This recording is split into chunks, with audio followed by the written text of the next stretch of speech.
Hi class, this is Beverly Palmer and welcome to my Unit 13 discussion. Taking into account today's readings, I want to talk briefly first about the impact of technology.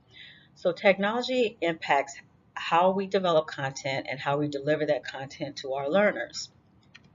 Technology also impacts how those learners are receiving and able to engage with that content. So technology closes the gap. It takes us out of the classroom and out of the building to the world, actually, with the impact of technology. It makes the world a much smaller place. It enables us to create activities and design online learning to replace, to augment, to supplement the ways that we deliver, in more traditional ways, I should say, that we were delivering education to our students. The social justice, equal access to resources component is very, very important. There are so many underserved students that we need to connect with.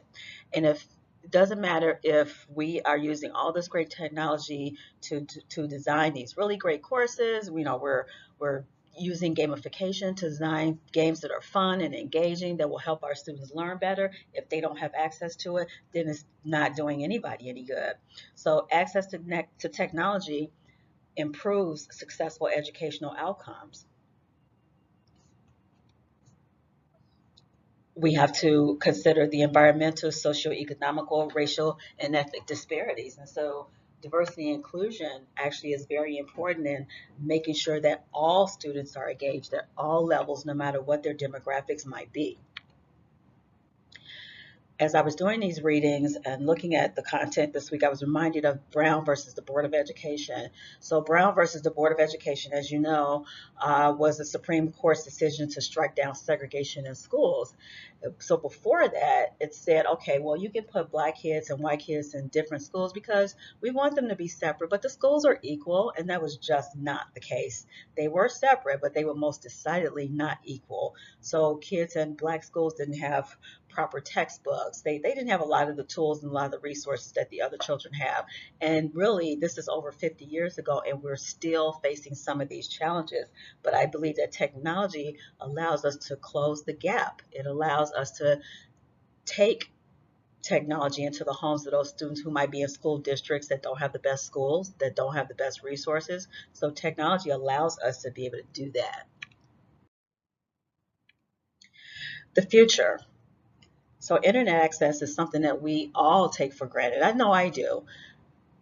I just assume that when I open my laptop or my tablet or my phone or any of my devices that I'm going to be connected to the world, that I can Google anything I want. But that's not so for everybody. So internet access is so important just as a very basic technology to again close the gaps among people who are not would normally have access to tools that are online. Also, hardware and software. Many schools now are providing iPads and other devices to kids in school to keep them connected when they're not on campus.